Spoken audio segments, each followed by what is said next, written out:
안녕하세요. 여러분들 귀한 사연 즐겁게 듣고 있는 30대 직장인이에요. 사실 결혼 전까지는 알지 못했던 채널인데, 저도 시집가고 나서 이래저래 겪은 일이 많다 보니 다들 결혼하고 저처럼 사시는 건가 싶어 다른 기혼자분들 사시는 얘기가 궁금해지더라고요. 제 주변에는 결혼한 친구들이 그리 많지가 않아서 결혼하면서 생긴 여러 일들을 어디 털어놓을 때도 마땅치 않았는데, 여러분들 사연을 듣다 보니 비록 얼굴은 모르지만 비슷한 고민을 겪고 계신 동지분들을 만난 것 같아 공감이 참 많이 되었습니다. 아무리 가까운 사람이라고 생각했을지라도 그저 연애할 때와 결혼해서 한 집에서 같이 부대끼며 사는 건 정말 천지 차이더라고요. 지금 생각하면 참 부끄러운 말이지만 저는 제 남편에 대해서는 모르는 거라곤 하나도 없을 거라고 자신했거든요. 열 길 물속은 알아도 한 길 사람 속은 모른다는 얘기를 그때만 하더라도 참 우습게 생각했죠. 그래서 결혼 후에 남편에 대한 제 배신감이 더욱 클 수밖에 없었던 것 같습니다. 그깟 돈 몇 푼 때문에 어떻게 당신 남편한테 이렇게까지 매정하게 굴 수가 있어? 평생을 같이 할 사람한테 겨우 이 정도도 못해줘? 너야말로 그깟 돈 몇 푼이 없어서 네 마누라 등이나 처먹는 주제에 어디서 함부로 주둥이를 놀려? 너 같은 놈을 남편이랍시고 평생을 믿고 살 생각을 했다니 내가 아주 내 발등을 찍었지. 연애 때부터 돈돈 노래를 부를 때에도 그저 사는 게 힘들어서 그런 거려니 내가 사랑으로 보듬어주면 평생 서로 아껴가며 잘 살 수 있을 줄 알았지요. 사람은 고쳐 쓰는 게 아니라는 너무나도 당연한 진리를 고생을 온팡지고 하고 나서야 겨우 깨닫게 되었습니다. 뻔뻔한 남편놈에게 대일 만큼 되었지만 당한 만큼 제대로 갚아준 제 이야기. 이제부터 시작해볼게요. 저희 친정은 소위 말하는 좀 산다는 집입니다. 부모님 명의로 건물도 몇 채 소유하고 계시고 현금 자산도 꽤 되고요. 저랑 제 여동생도 강남 8학군에서 학교 나와서 수도권의 명문 사립대를 졸업했고요. 자라면서 용돈이 부족하거나 갖고 싶은 걸 딱히 가져보지 못한 기억이 없어요. 환경이 이렇다 보니 주변 친구들도 사정이 다들 비슷하고요. 제 입으로 말하기는 좀 그렇지만 태어나면서부터 부모님 덕 쏠쏠하게 본 것만은 부정할 수가 없네요. 같은 대학 동기로 만난 남편은 저와는 자라온 환경이 정반대의 사람이었습니다. 남편은 소위 말하는 개천용이었으니까요. 없는 집안에서 가진 거라고는 똑똑한 머리밖에 없어서 학창시절 내내 죽어라 공부해서 명문대에 입학한 가난한 집의 유일한 자랑거리였죠. 비록 결과적으로는 둘 다 열심히 공부해 같은 학교에서 만난 입장이었지만 속내를 들여다보면 사실 같은 학교 다닌다는 걸 제외하고는 공통점이라고는 없는 사람이었습니다. 학교 다니면서도 내내 알바며 과외며 학과 행사에는 거의 참석을 못해서 동기들 사이에서도 겉돌았고요. 그때만 하더라도 편견도 없고 다소 철도 없었던 저는 제 나이대 친구가 저렇게 아등바등 열심히 사는 걸 본 적이 없어서 남편이 참 대단하게 느껴졌습니다. 처음부터 남편이 가난한 집안 사람이라 항상 쪼들리는 걸 알고 있었기 때문에 연애 시절 내내 가난한 데이트를 할 수밖에 없었어요. 하지만 거기에 불만은 없었습니다. 애초에 이 사람한테 무슨 덕 보려는 마음도 없었고 애써서 좋은 학교에 들어와서도 여전히 집안에 보태려고 눈코 뜰 새 없이 바쁜 사람이 제 곁에서라도 마음 편히 있었으면 했거든요. 마음에 여유가 없어서 그런지 돈 없다는 소리를 입에 달고 사는 남편이 그때만 하더라도 안쓰러운 마음이었어요. 저야 그런 마음이었다지만 귀 한 딸 부족할 것 없이 잘 키워놓았더니 가난한 집 남자한테 빠져 정신을 못 차리는 저를 보고 저희 친정 부모님 걱정이 이만저만이 아니셨어요. 왜 안 그러셨겠어요? 지금이야 저도 조금은 세상 돌아가는 이치를 깨달아 사람은 서로 비슷한 사람끼리 만나야 한다는 어른들 말씀을 이해하지만 그때만 하더라도 사람을 조건으로만 평가하고 정말 진정성 있는 마음은 우습게 여기는 말이라고 생각해 치기 어린 마음에 반감만 커가고 있었죠. 너 그 사람 꼭 만나야겠어? 너 개천용이 왜 무서운 줄 알아? 없는 집에서 겨우 한 사람 잘 돼서 성공한다고 위로 올라가게 도와주는 게 아니라 자기들 입 하나 덜어보겠다고 겨우 올라간 한 사람 발목 붙잡고 줄줄이 매달려서 그런 거야. 까딱 잘못하다간 같이 잘 사는 게 아니라 옆에 있는 너까지 도로 개천으로 끌려 들어갈 판이라고. 정신 좀 차려 이거사. 지금 와서 돌이켜보면 친정엄마 말이 틀린 것 하나 없었는데 그때는 그 말이 왜 그렇게나 듣기 싫었는지요. 거기다 저희 엄마도 부잣집 딸로 태어나 있는 집 자식인 저희 아빠 만나 결혼해 살면서 돈 걱정이라고는 평생 해본 적이 없는 사람이었습니다. 그런 사람이 자기가 겪어본 적도 없는 환경에서 열심히 산 것밖에는 한 일이 없는 남편을 깎아내리는 게 부당하다고 생각했어요. 남편이라고 저런 집에서 태어나고 싶어 태어난 게 아닌데 그게 저런 소리까지 들어야 할 일인가 싶기도 했고요. 이제 와서 생각해보면 차라리 철없는 딸내미의 풋내기 사랑잼으로 여기고 두셨으면 그렇게 좀 만나다 헤어졌을지도 모르겠어요. 저도 머리 굵어지며 느끼는 바가 있으니 자연히 그리 되었을지도 모르는 일인데 딸 걱정에 저희 친정 부모님이 너무 성급하셨던 것도 같아요. 이건 역시 결국 제 선택을 말려주지 못하셨다고 괜히 저희 부모님께 책임을 전가하는 일이었겠지만요. 그때는 저리 제 남편을 못마땅해 하시는 부모님마저 저희 사랑을 완성하기 위한 작은 장애물 정도로 여겼습니다. 결국 제 고집을 꺾지 못하고 남편과의 결혼을 준비하면서도 여전히 저희 친정부모님은 남편을 마음에 차지 않아 하셨습니다. 다 알지는 못해도 그동안 저를 며느리로 탐내셨던 부모님 친구분들이 꽤 많은 걸로 알고 있거든요. 그 중에 아무나 하나 골라잡아도 남편 환경과는 비교도 되지 않을 터였습니다. 부모님 속이 쓰라린 거야 어쩔 수가 없었겠죠. 반면 생각지도 못하게 부유한 집 딸을 며느리로 맡게 된 시댁 반응은 저희 친정하고는 사뭇 달랐습니다. 우리 진우가 우리 분에 넘치는 자식이어서 부모라고 해준 게 없어 내 마음에 걸렸어요. 그런데 그렇게 고생해서 좋은 학교, 좋은 직장에 떡하니 붙더니 이리 훌륭한 집 자제를 짝이라고 데려오니 내가 몸둘 바를 모르겠습니다.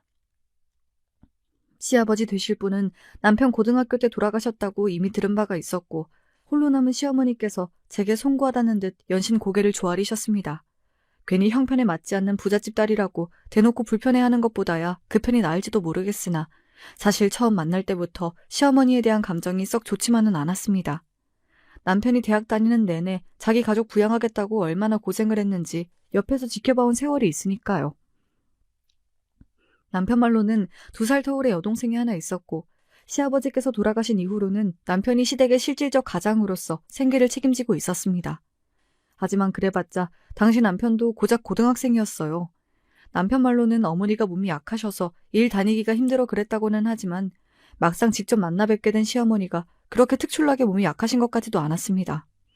어린 아들은 한 푼이라도 더 벌어 집에 보태겠다고 그렇게 용을 썼는데 자식을 둘이나 뒀다는 사람이 남편 먼저 보냈다는 자기 연민에 빠져 제대로 된 일자리조차 구하지 않고 어린 아들에게 의지했다는 게 제 상식으로는 이해가 가질 않았습니다. 처한 상황이야 안타깝기 그지없으나 어찌되었든 아직 미성년자인 자식이 둘이나 있으면 하다못해 당장 집 앞 식당이라도 나가 일해서 가족을 부양하는 게 맞지 않나요? 본인이라고 어디 여자 혼자 몸으로 자식들 건사하기가 쉬우셨겠어? 아버지 그리 가시고 나서 뒤따라가시지 않은 것만으로도 난 우리 엄마한테 고마워. 자기도 정말 대단하다. 그때 자기도 어렸잖아. 가장 노릇할 나이는 절대 아니었는데 어린 나이에 가족들 건사하겠다고 어떻게 그렇게까지 했는지 모르겠어. 그렇게 살고 싶어 사는 사람이 어디 있겠어. 상황이 그러니 하기 싫어도 할 수밖에 없는 거지. 덤덤하게 말하는 남편이 동갑내기임에도 불구하고 저보다 한참 어른처럼 느껴졌습니다. 그동안에야 애인이라고 해도 결국 가족은 아니니 고생하는 걸 지켜볼 수밖에 없었으나 저랑 결혼하고 나서는 그동안 없이 산 서름 싹 씻고 살 수 있도록 잘해주리라 다짐했습니다.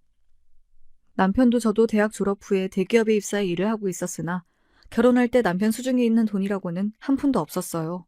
버는 족족 다 시댁으로 들어갔으니 남은 돈이 있을 리 만무했지요.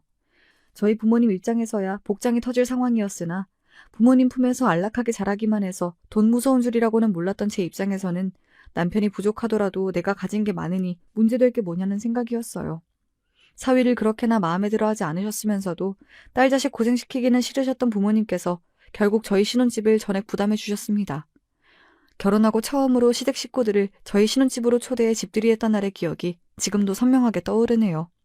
그 당시에도 시댁 식구들은 작은 평수의 빌라에 새들어 살고 계셨습니다. 그래봤자 남편 빠져나오니 시어머니와 아직 결혼 안 한 시누이 둘이 살기에는 그리 작진 않았으나 저희 신혼집과는 비교할 게 아니었죠. 세상에, 신혼집을 너무 잘 해놨다. 우리 아들 이런 데서 신혼살림을 다 살게 되고 내가 감개무량해 눈물이 다 나올 지경이다. 오빠 좋겠다. 나도 이런 집에서 살고 싶어. 그야말로 갖은 궁상을 다 떠는 시어머니와 시누이였습니다. 남편이야 그렇다고 치더라도 저는 이제 막 가족이 된 사이인데 부끄러운 줄도 모르는지 속에서 느낀 걸 거르지도 않고 얘기하는데 듣는 저만 민망해지더라고요.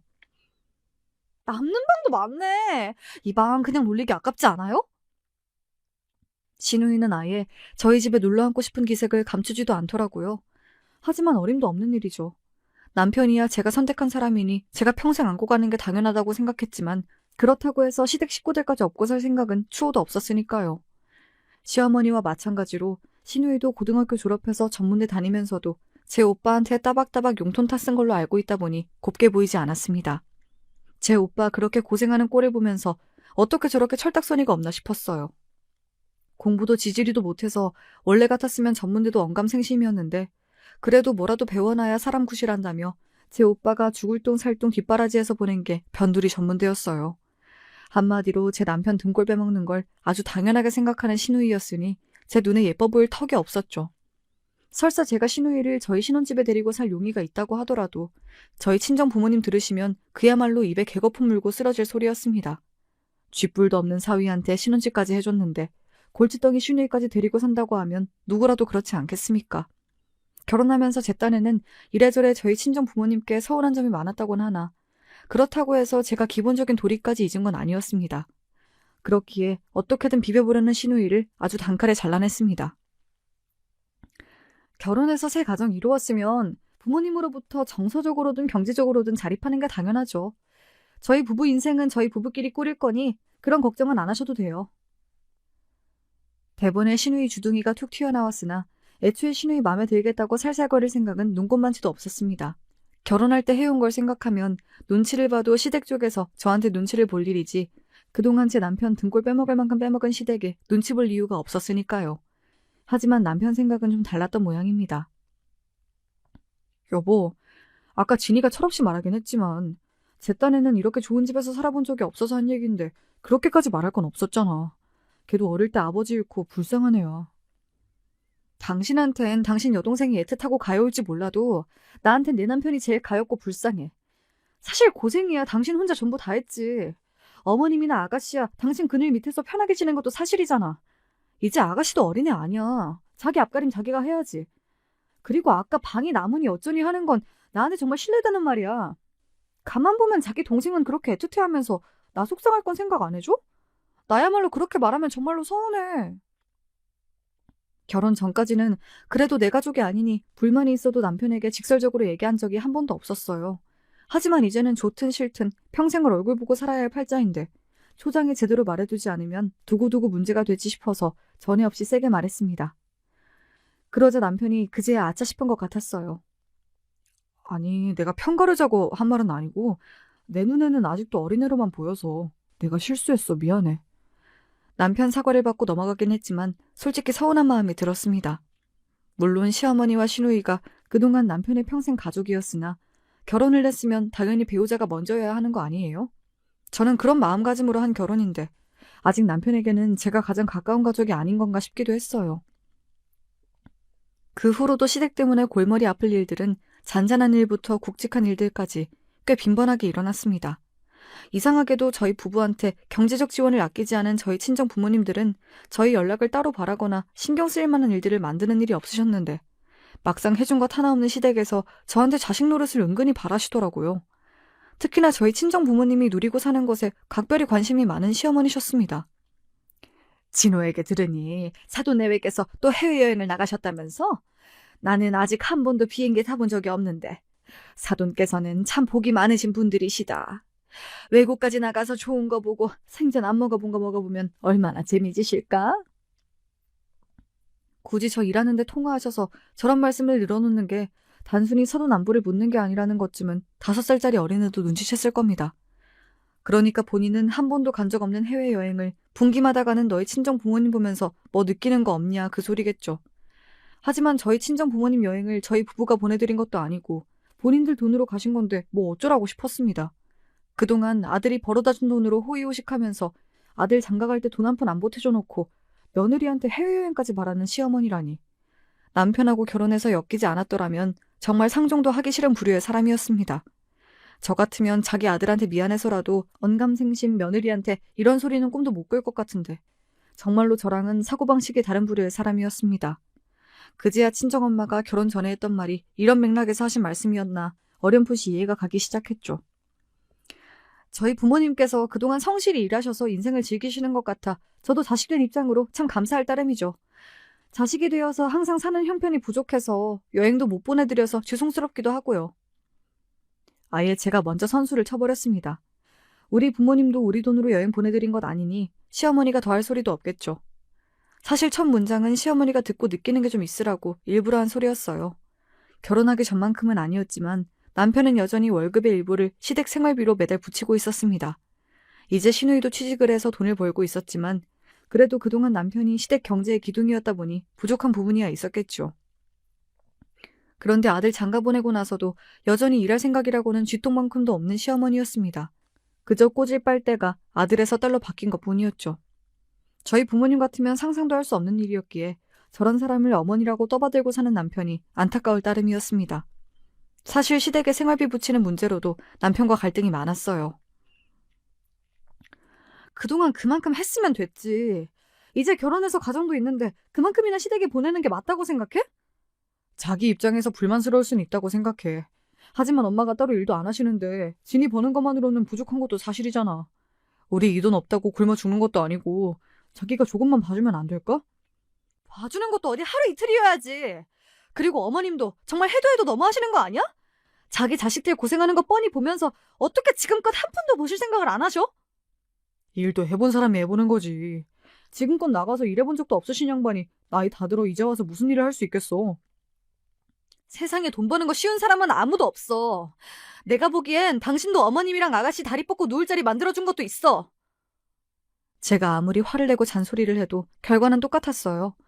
어쩜 그렇게 제 어머니와 누이를 애틋해하는지 곁에서 지켜보고 있자니 참 눈물겹고도 복장이 터져나갈 지경이었습니다. 제가 제 친구들 중에서는 이력에 결혼한 편이기도 하고 친구들 만나는 남자 중에 남편처럼 제 집에 퍼줘야 하는 남자친구를 둔 애들도 없었어요. 한마디로 어디 가서 이런 속 터지는 얘기를 털어놓을 사람조차 없었습니다. 그렇다고 일찍이 이런 상황을 예견하고 결혼을 반대하셨던 친정 부모님께 이런 얘기를 할 수도 없었습니다. 이미 신혼집부터 시작해서 혼수품까지 남편에게 마음은 열어주지 않으셨어도 경제적으로는 넘치도록 지원해주신 친정 부모님이신데 기껏 그리 결혼시킨 딸이 이런 마음고생을 하는 줄 아시면 얼마나 억장이 무너지시겠습니까? 비록 제가 시댁에 대한 말을 아끼는 것만으로도 이미 대강의 상황을 눈치채시는 것 같긴 했으나 차마 제 입으로 이런 얘기까진 못하겠더라고요. 그러다 보니 홀로 벙어리 냉가슴 앓는 일만 쌓여갔습니다. 한 번은 이런 일도 있었어요. 시누이는 시어머니랑 싸우거나 기분 나쁜 일이 있으면 꼭 미리 얘기도 안 하고 자꾸 저희 신혼집으로 오더라고요. 구질구질한 자기 집으로는 들어가기 싫다는 거였겠죠. 하지만 시누이가 무슨 제 친구도 아니고 결혼한 지 얼마 되지도 않은 새언니 집에 자꾸 저 편할 때만 찾아오는 게 정말 불편했습니다. 그렇다고 남편이 그런 시누이 타박을 할 사람도 아니고요. 그날도 여느 때처럼 집에 찾아와 이리저리 기웃대는 시누이를 두고 밀린 집안일을 하고 있었어요. 한참 바쁘게 움직이다 빨래를 건조기에 넣고 이제 좀 쉬려고 제 방에 들어갔더니 시누이가 말도 없이 제 방에 들어가서 화장대에 앉아있는 거예요. 그것도 제가 쓰는 온갖 화장품을 다 열어놓고 제 얼굴에 처덕처덕 찍어 발라가며 말이죠. 무슨 5살짜리나 할 법한 행동에 제가 너무 어이가 없어서 뭐라고 하지도 못하고 입만 벌리고 쳐다보고 있자 무슨 일인가 싶어 들여다본 남편이 그 꼴을 보고는 자기도 기가 막히던지 어쩔 줄을 모르더라고요. 너 거기서 뭐해? 그게 나는 세연이가 피부가 하도 좋길래 비싼 화장품을 써서 그런가 싶어서 궁금해서. 뭐 저런 인간이 다 있나 싶더라고요. 정 한번 써보고 싶었으면 저한테 얘기를 했으면 설마 제가 못 쓰게 했겠습니까? 남의 물건을 허락도 없이 손대는 건 대체 무슨 경우예요? 제 표정이 싹 굳어버리자 신우이가 눈치를 보더니 슬금슬금 방 밖으로 나갔습니다. 여전히 화장품 뚜껑은 그대로 열어두고 말이죠. 이만하면 저도 참을 만큼 참지 않았나요? 얘가 얘기도 안 하고 참. 이거 다 써서 아가씨 갖다 줘. 제가 냉랭한 말투로 말했습니다. 씻지도 않은 손으로 덕지덕지 만진 물건을 다시 쓰고 싶지도 않았고 특히나 입술에 바르는 것까지 썼더라고요. 입술은 뭐 옮기도 쉬운데. 결혼 전에 제 여동생이랑도 립 제품은 일절 공유한 적이 없었던 저였기에 더 기분이 나빴습니다. 뭘 그렇게까지 해? 얘가 좀 궁금하면 한번 써볼 수도 있지. 지금 그걸 말이라고 하고 앉았어? 내가 지금 화장품이 아까워서 이래? 애초에 남의 물건에 손대는 버릇은 대체 무슨 버릇이야? 오빠가 돼서 동생이 잘못을 했으면 따끔하게 한마디 해도 모자랄 판에 이 꼴을 보고도 아가씨 편을 들고 있어? 당신 도대체 생각이 있는 사람이야 없는 사람이야? 지금 이게 뭐가 잘못된 건지 내가 말을 해줘야 알겠어? 정말이지 화를 더는 누를 수가 없더라고요. 이 상황에서 어떻게 제가 아니라 자기 여동생 편을 들 수가 있어요. 잘못을 누가 했는데요. 이쯤 되니 남편한테 제가 정말 가족이긴 한 건가 싶어 서러운 기분까지 올라왔습니다. 그 와중에도 신우이가 밖에서 들을까 어쩔 줄을 몰라 하는 남편 꼴을 보고 있자니 전부 꼴 보기 싫더라고요. 일부러 신우이 들으라고 더욱 목소리를 높였습니다. 얼마나 생각이 없으면 부부 침실에 허락도 안 받고 기어들어갈 생각을 해? 도대체 내가 내 집에서 왜 이런 불쾌한 감정을 느껴야 하는데 나한테 최소한의 예의도 안 지키는 사람을 내가 언제까지 참아줘야 하냐고! 그만 좀 해. 밖에 다 들리겠어. 들으면 들으라지? 내가 못할 소리 했어? 너무 흥분해서 손까지 벌벌 떨리더라고요. 끝까지 제 누이 역성을 드는 꼴을 보니 남편도 집 밖으로 쫓아내고 싶었습니다. 남편 코앞에서 방문을 쾅 닫아버리는 게 고작 제가 할 수 있는 일의 전부라고 생각하니 분하고 억울했습니다. 그러고 나서는 저도 염치라는 게 있는 모양인지 한동안 신우이가 코빼기도 안 보이더라고요. 꼴 보기 싫은 얼굴 안 보이니 차라리 다행이다 싶었습니다. 물론 그 밉살 맞은 성격에 가만히 있을 신우이는 아니었으니 당연히 그날 일이 시어머니 귀에도 들어갔겠죠. 전화로 제 타박을 하는 소리에 참고 있을 전 아니었습니다. 아니 그거 뭐 얼마나 한다고 애를 그렇게나 무안을 줘. 가뜩이나 없이 자라 서러운 애를 보듬어주지는 못할 망정. 그걸 보듬는 건 부모인 어머님이 하셔야 할 일이고요. 저는 명백하게 사과를 받아야 할 입장입니다. 아가씨가 잘못했다는 얘기는 쏙 빼놓은 건지 듣고도 이러시는 건지 모르겠으나 어머님 이러시는 게 제 입장에선 더 서운해요. 더 하실 말씀 없으시면 이만 끊겠습니다. 축소는 했을지 모르나 저가 잘못한 걸 설명하지 않으면 제가 왜 화를 냈는지 얘기할 수가 없을 텐데 시어머니가 모를 리가 없었죠. 어미나 딸 자식이나 참 똑같은 인간들이라는 생각이 들었습니다. 예전에는 자기 어머니, 여동생 고생 안 시키겠다고 고생을 자처하는 남편이 안쓰럽고 대단하다는 생각뿐이었으나 이 정도로 저 인간들을 겪어보고 나니 남편이 그저 호구라는 생각을 지우기 힘들더군요. 제 식구들 일이라면 똥인지 된장인지 구별도 못하는 꼴을 봐왔으니 그럴만도 했죠. 그리고 그 식구들 안에 저는 포함되지 않는 거였겠죠. 처음에는 있는 집 딸이랑 결혼해서 신혼집도 받아오는 걸 봤으니 시어머니도 저한테서 뭔가 얻어낼 게 있지 않을까 싶어 잠깐은 눈치를 본 모양이었습니다. 하지만 사태가 이 지경에 이르고 보니 저한테 찔러도 나을 구석 하나 없다는 걸 그제야 깨달은 모양인지 시어머니도 점점 성격이 나오더군요. 신우이 경험 없는 게 다 어디서 왔겠어요. 보고 배운 게 딱 그런 거였겠죠. 돈이 없는 건 참을 수 있었지만 기본적인 사람 대하는 개념도 없는 건 참기 힘들었습니다. 진이 요새 만나는 남자가 있는 것 같더라고. 그래?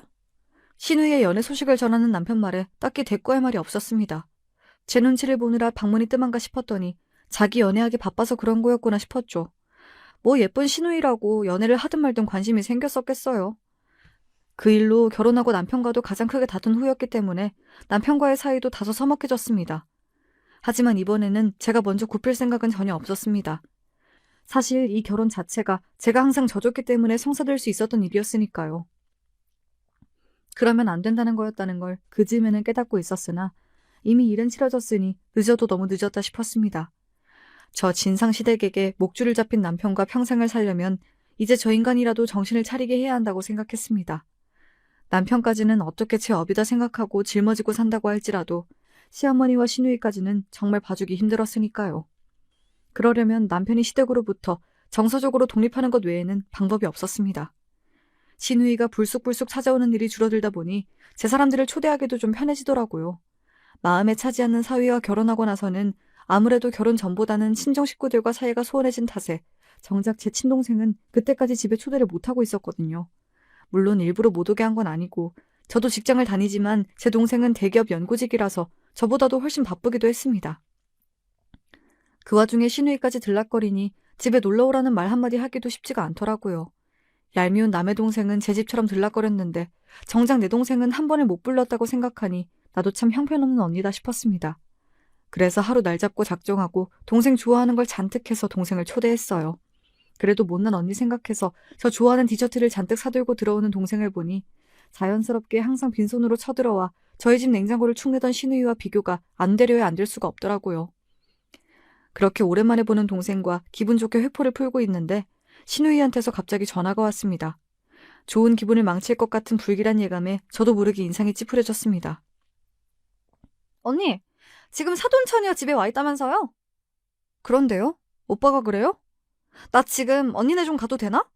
와서 도대체 또 무슨 짓을 하려나 싶어 거절하려고 하는데 옆에서 제가 통화하는 걸 보고 있던 동생이 입모양으로 괜찮으니 오시라고 하더라고요. 상견례와 제 결혼식 때 말고 얼굴 본 일도 없는 사돈이 편할 리 없겠으나 저 생각한다고 그랬겠죠. 찜찜하긴 했으나 동생 성화에 마지못해 오라고 허락을 했습니다.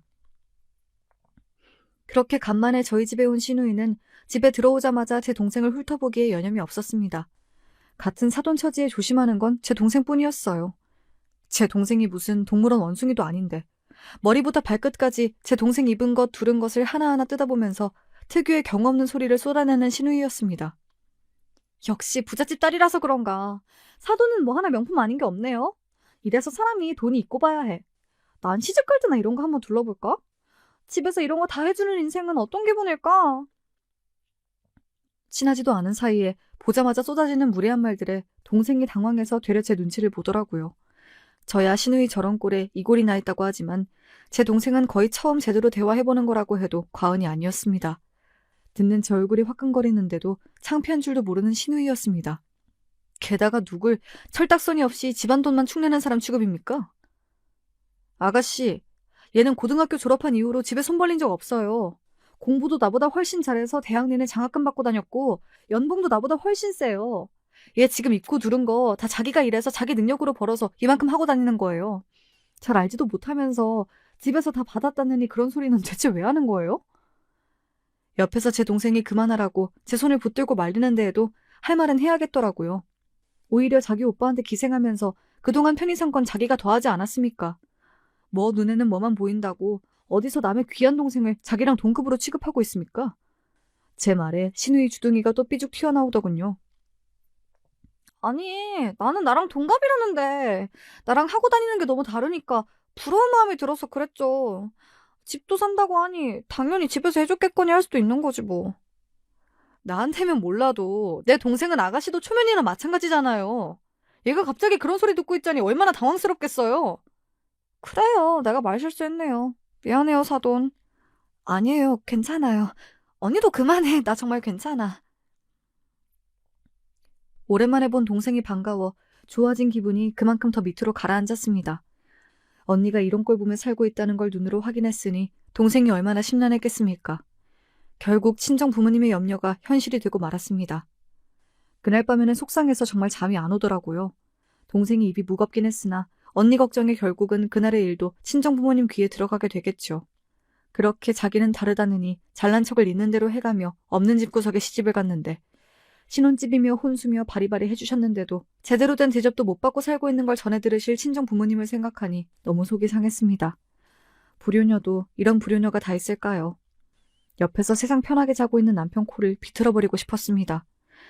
따지고 보면 제 놈이 팔자에도 없는 이런 좋은 집에서 호사를 누리는 것도 다 제 부모님 덕분인데 감히 내 앞에서 개념 없는 제 본가 식구들만 싸고 돌면서 정작 받은 건 많은 제 부모님한테는 살거운 말 한마디 한 적 없는 남편놈이 괘씸해서 속이 부글부글 끓었습니다. 그래서 며칠 지나지 않아 부동산으로부터 뜻밖의 연락을 받게 되었을 때에는 정말이지 꼭지가 돌아버리는 줄 알았습니다. 한창 바쁘게 일하느라 대충 전화를 받느라 처음에는 부동산인 줄도 몰랐어요. 안녕하세요. 다름이 아니라 지금 사시는 집 담보대출이 들어갔다고 해서 확인차 연락드렸어요. 네? 담보대출이요? 우리 그런 적 없는데? 다른 곳이랑 착각하신 거 아니에요? 아이, 그럴 리가 있나요? 저희가 부모님하고 거래 튼 지가 벌써 몇 년째인데요. 그때 따님 신혼집이라고 특별히 잘 좀 부탁드린다고 몇 번이나 당부를 하셔서 담보대출이 1억이나 들어가 있길래 저도 무슨 일인가 싶어 연락드린 거예요. 도대체 이게 다 무슨 소리인가 싶었습니다. 저희 부모님이 신혼집 사주시면서 제 단독 명의로 해주셨기 때문에 제가 대출 신청을 하지 않았는데 대출이 나올 리가 없었습니다. 뭔가 잘못돼도 단단히 잘못되었다는 생각이 들었죠. 죄송하지만 자세하게 좀 이야기 드릴 수 있을까요?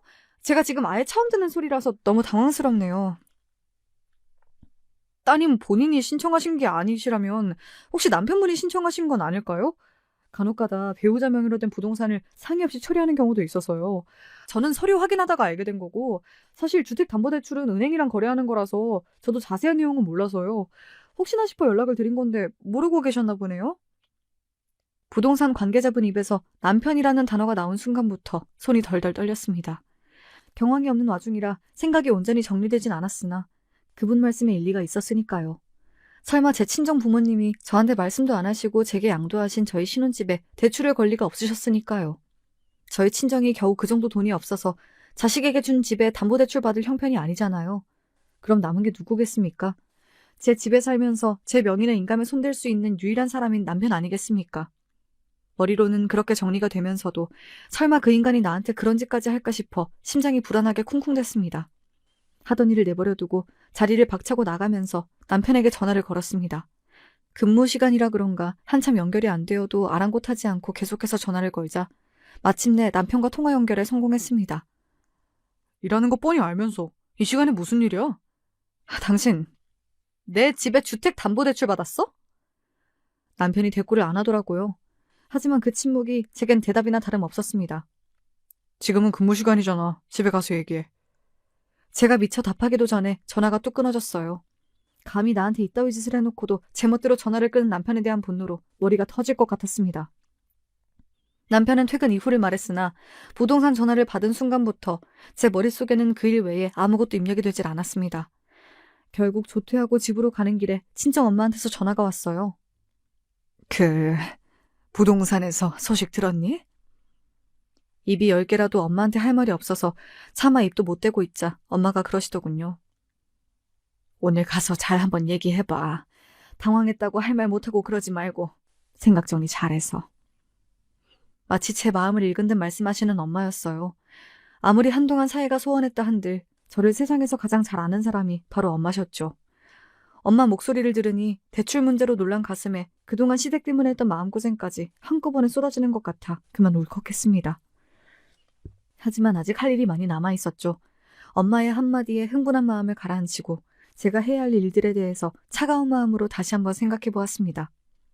남편은 제 퇴근 시간보다도 두어 시간은 더 늦게 들어왔습니다. 제놈 입장에서야 조금이라도 매를 늦게 맞고 싶었겠죠. 기다리는 시간 동안 제 머리가 더 차게 식었으니 오히려 잘 됐다 싶었습니다. 네가 내 인감 가져가서 이 집 주택담보대출 받았니? 말 돌릴 새도 없이 제가 돌직구로 묻자 남편 얼굴이 당황스러운 기색이었으나 더는 물러설 곳이 없다는 걸 알았는지 남편이 순순히 대답하더군요. 그래, 내가 했어. 네가 돌았구나? 너 지금 그게 남편한테 무슨 말버릇이야? 사정을 알았으면 그럴 만한 일이 있었겠구나 먼저 묻는 게 순서 아니야? 남의 인감 훔쳐다 도둑대출 받은 놈도 있는데 네 놈이 나한테 순서를 따져? 전에 없이 차가운 말투로 마치 남한테 말하듯 하는 저를 보며 남편이 오히려 흥분하더군요. 하지만 앞으로 어떻게 할지를 이미 결정하고 나니 오히려 마음이 진정된 저였습니다. 남의 돈으로 범죄 저질렀을 때는 뒷감당할 각오도 되어 있었겠지. 긴 말할 거 없어. 이놈 사정 궁금하지도 않고 며칠 내로 고소장 갈 테니 소송 준비 다 잘해둬. 제가 흥분해서 소리를 치면 사정 얘기를 하며 또 어영부영 넘어갈 생각이었겠죠. 사정이라는 건 들어볼 필요도 없었습니다. 저 인간한테 돈 들어갈 일이 뭐가 있겠어요. 또 시험이 아니면 신우이겠죠. 구질구질한 정황이야 알고 싶지도 않았고요. 예상보다 제가 세게 나가자 남편이 당황해서 어쩔 줄을 몰라 했습니다. 소송이라니 그게 무슨 소리야. 우리 같이 사는 우리 집인데 무슨 소송을 해? 그래서 이게 네 집이니? 네 집이야? 이 집 팔 때 돈 한 푼 안 낸 주제에 너 못마땅해 하는 장인장모라고 먼저 살갑게 인사 한 번 안 하던 놈이 집 해주신다고 할 때는 염치도 없이 넙죽 잘만 받아먹더니 그걸로 네 멋대로 주택담보대출까지 받아? 결국 우리 부모님 말씀이 옳았던 거야. 애초에 너 같은 놈을 구제해주는 게 아니었는데. 목소리 한 번 안 높이고 있는 사실만 얘기해도 남편한텐 죄다 치명타더라고요. 이 집의 존재 자체가 제 놈의 무능을 입증하는 거나 다름없는데 그걸 감히 빼돌릴 생각을 하다뇨. 저는 물론이고 제 부모까지 우습게 본 그놈을 더는 안고 갈 생각이 없었습니다. 애초에 이혼할 생각을 안 했으면 어떻게 저놈을 사기죄로 고소할 생각을 했겠습니까? 그래! 돈 필요해서 그랬다! 너야 돈 있는 네 부모 믿는 구석 있으니 그렇게 당당하게 살 수 있겠지. 그러면 그동안 혼자 가족 부양하느라 고생했을 남편 좀 이해해줄 수 있는 거 아니야? 우리 진이 이제 시집 가야 하는데 집에 돈이라고는 먹고 죽으려고 해도 없고 그럼 내가 뭘 할 수 있는데? 하나뿐인 오빠가 돼서 그럼 손가락만 빨게 만들어? 주택담보대출 받는다고 당장 이 집이 넘어가는 것도 아니고 그것 좀 했다고 남편을 고소를 하겠다고? 있는 것들이 더하다더니 너 진짜 무섭다. 겨우 이걸 가지고 벌써 무서워? 너 말 한 번 잘했다. 애초에 내가 네 놈 가엾게 여기지 않았으면 이 결혼 성사되지도 않았어. 거지 같은 집구석에서 구제해줬으면 감사한 줄 알고 받들어 모셔도 모자랄 판에 너랑 네 되먹지 못한 시댁 식구들 그동안 나한테 어떻게 했니? 니들은 돈이 없는 게 문제가 아니라 염치를 모르는 게 문제인 거야. 하나뿐인 오빠가 돼서 손가락만 빨게 만들 수 없어? 줄 거 없으면 손가락 빨게 둬야지. 니까짓 게 뭔데 감히 내 부모님이 나 잘 살라고 해준 집에 손을 대서 니놈 동생년 결혼 자금을 해줘? 너 거지야? 도둑놈이야? 니 것도 아닌 걸 애초에 왜 욕심내냐고! 끝까지 뻔뻔하게 나오는 남편놈에게 그간 쌓였던 분노가 폭발했습니다. 그래도 제 주제는 아는 놈인 줄 알았는데 저놈도 그냥 도둑놈에 불과했던 거예요. 저런 놈을 한때나마 존경할 만한 놈이라고 생각하고 결혼까지 했다니 제 발등을 찍고 싶었습니다. 내가 내 부모한테 이런 불효까지 저질러가며 더는 니놈하고 살 생각 없어. 고소장하고 같이 이혼 소장도 갈 테니 내 부모가 해준 내 집에서 당장 꺼져. 가서 네 어미 네 동생년이랑 살던 대로 구질구질하게 살아봐. 시원하게 이혼 소리까지 내지르고 나니 남편놈 낯짝이 새파랗게 질렸습니다. 설마 제가 이혼 얘기까지 꺼낼 거라고는 생각조차 못한 것 같았어요. 그동안 그놈이 저를 얼마나 호구로 생각했는지 그제야 실감이 나더라고요. 애초에 이 관계에 아등바등한 건 나뿐이라는 생각이 들어 허탈했습니다. 그 길로 시댁으로 남편을 내쫓았어요. 그러자 그날 저녁에 바로 온 시댁 식구들이 제 집 앞으로 총출동을 했습니다. 물론 당연히 문은 열어주지 않았죠. 이제 이혼하면 곧 남남이 될 사이인데 제가 그 더러운 면상들 마주봐야 할 이유가 더는 없죠. 그동안 있는 집 딸 유세는 있는 대로 다 부려놓고는 고작 1억 가지고 내 아들을 이렇게 괄시를 해? 내가 얼마나 귀 떠받들고 산 내 새끼인데 니까짓 게 뭔데 내 아들한테 소리를 질러? 너희 집 구석도 참 별거 없구나. 그 푼돈 돌려받겠다고 감히 남편을 내쫓아? 언니, 진짜 사람이 그러는 거 아니에요. 그 돈 없다고 굶어 죽는 것도 아니면서 진짜 치사하게. 그 돈이 그렇게 아까워요? 끝까지 참 낯짝 두꺼운 인간들이었습니다. 제 어미 동생이 부끄러운 줄도 모르고 동네가 떠나가라 소리를 치고 있는데도 당연한 소리라도 듣는다는 듯 뒤에 서 있는 남편놈 꼴을 보자니 저놈이라고 별다를 것 없는 놈이구나 싶더군요. 저런 놈을 저 혼자 안쓰러워 끼고 산 세월이 아까웠습니다. 저는 인터폰 버튼을 꾹 누르고 말했습니다. 도둑놈의 새끼들 주제에 창피한 줄도 모르고 주둥이 놀리는 건 참 여전하구나. 니들 같은 거지 새끼들 때문에 없이 살면서도 열심히 사는 사람들까지 싸잡아서 욕먹는 거야. 남 가진 게 탐이 나면 열심히 일해 벌 생각을 해야지. 남의 등에 빨대 꽂아 기생하는 주제에 창피한 줄도 모르고 그동안 팔자에도 없이 주제에 넘치는 내 덕에 호사 누린 줄도 모르고 뭐 내가 돈 가진 유세를 해? 뭘 몰라도 한참 모르는구나. 돈 가진 유세가 어떤 건지 앞으로 톡톡히 보여줄 테니까 가족끼리 나란히 깜빵 갈 준비나 해. 그러고는 인터폰을 뚝 끊고는 사람을 불러 그 거머리들을 내쫓아버렸습니다. 감히 돈 무서운 줄 모르고 이따위 짓을 저질렀으니 돈 무서운 걸 아주 제대로 가르쳐줄 작정이었어요. 그날 부모님께 도움을 요청해 대형 로펌 변호사를 셋이나 고용했습니다. 단순히 이혼하고 담보대출받은 돈 돌려받는 정도로 끝낼 생각은 처음부터 없다는 뜻이었습니다. 사태가 이 지경까지 이르러서야 부족한 집에 시집간 딸이 어찌 살았는지 내막을 알게 되신 부모님 표정이 참담하게 일그러졌으나 못난 자식이라도 자식이라고 묵묵히 저를 감싸 안아주신 부모님 덕에 일은 빠르게 진행되었습니다. 어차피 이혼 소송이야 저한테 절대적으로 유리했어요. 애초에 들고 온 재산이라고는 한 푼도 없는 남편이었으니 재산 분할이라는 것도 크게 의미가 없었고 남편놈 입장에서야 가지고 있던 것 다 빼앗긴 기분이 들겠지만 애초에 제 것도 아니지 않았습니까? 제 입장에서야 그저 제 놈 살던 바닥으로 내려가는 것뿐인데 고작 그 정도로 만족하고 끝낼 생각은 털끝만큼도 없었습니다. 그래서 다음날 이혼 소장 접수는 당연한 일이고 경찰에 사기죄 고발까지 주저없이 진행했습니다. 애초에 집 명의가 제 단독 명의였기에 혐의 입증이 명백했습니다. 사실 결혼할 때는 끝까지 사위에게 곁을 주시지 않는 것 같아 조금 서운했는데 여기에서도 친정부모님의 선견지명이 빛이 났습니다. 경찰로부터 출두 명령서를 받고 나서야 사태의 심각성을 인지한 건지 세 인간이 전부 저희 집으로 뛰어왔습니다. 하지만 이전에 때로 몰려왔을 때와는 태도부터 다르더군요. 여보, 내가 그때는 자격지심에 잠깐 돌았었나 봐. 내가 누구 덕에 이렇게 살았는데 당신한테 정말로 죽을 죄를 지었어. 한 번만 용서해주면 다시는 본가에 퍼주는 일 없이 죽은 듯이 당신 말만 듣고 살게. 제발 이혼만은 하다못해 사기죄 고발만이라도 취하해줘. 이러다 당신 남편 정말 실직자 돼. 언니!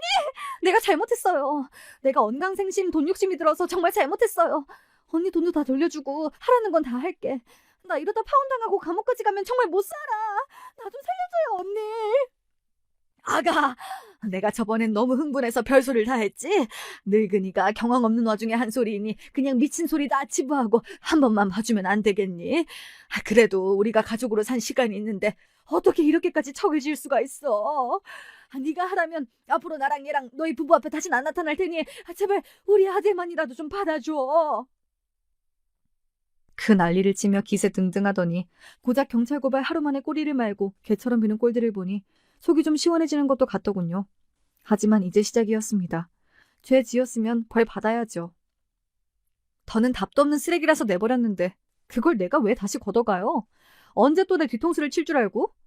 남의 돈 우습게 알더니 꼴 좋네요. 왜? 나더러 봐달라면 이렇게 빌어? 내가 언제 죄 지으라고 사정이라도 했어? 다 지들이 한 일이면서 왜 나한테 와서 난리들이야? 더는 댓글 면상 볼 일 없으니 내 집 앞에서 왈왈대지 말고 썩들 꺼져. 개처럼 볼품없이 끌려가는 새 인간 꼬라지를 보면서 더는 저것들 보고 살지 않아도 된다는 생각에 해방감까지 들더군요. 다음 일들이야 순조로웠습니다. 혐의도 증거도 차고 넘치는 덕에 생각보다 송사도 길게 끌지 않았어요. 이혼 소송이야 전적으로 저의 승리였습니다. 남편이라는 놈이 부인 재산 빼돌려 인감으로 사기쳐서 대출까지 받았는데 제게 유리하지 않은 게 더 이상한 일이었죠. 전 남편 놈과 전 신우이의 사기죄도 입증되었습니다. 집과 인감이 제 명의였던 데다 대출받고 나서 전 남편 놈이 잽싸게 신우이 계좌에 1억을 송금하는 바람에 두 사람이 공범이라는 건 쉽게 입증이 되었거든요. 사기죄로 경찰서를 들락거리는데 회사가 시끄러워지는 것도 당연했습니다. 전 신우이야 능력이랄 것도 없으니 곧장 해고가 되었고 전 남편도 회사로부터 권고사직 압박을 받아 결국 퇴사했습니다. 없는 집에 내세울 거라곤 대기업 다니는 아들이 전부였는데 그 영광도 끝이 난 거죠. 전 시어미야 직접적인 혐의가 없다 하더라도 본인 부양하던 자식 둘이 전부 회사 잘리고 쪽박 신세가 되었는데 그보다 더한 벌이 없겠죠. 간간히 일용직으로 남의 집 살림 살아주러 다닌다는 소리를 듣고 얼마나 웃겼던지요. 몸이 약해 일을 못 다닌 게 아니라 자식들 벌어다주는 돈으로 염치 없이 등 따숩게 살았다는 게 분명해졌죠. 참 그런 것도 어미라고 제 복을 걷어찬 전 남편이 등신인 거겠죠. 비록 이래저래 지저분한 꼴을 보긴 했으나 그 구질구질한 결혼으로 얻은 게 아예 없는 건 아니에요. 어른들 하시는 말씀에 그만한 이유가 있으니 좀 더 부모님 말씀에 귀 기울여 신중하게 행동하는 버릇이 생겼습니다. 제가 생각하는 진리만이 옳은 게 아니라는 조금은 철난 생각도 하게 되었죠. 지금은 스트레스 받을 일 없이 저 살고 싶은 대로 사니 마음도 많이 안정되었습니다. 비록 아예 겪지 않았다면 좋았을 일이나 어차피 지나간 일은 돌이킬 수도 없으니 이를 반면교사 삼아 조금 더 나은 저로 살고자 합니다. 창피해서 친구들에게도 다 얘기할 수 없었던 사연을 털어놓으니 좀 시원해지네요. 이런 말을 할 수 있는 이곳 채널이 있어 참 다행이에요. 제 이야기 들어주신 여러분들 모두 감사드립니다.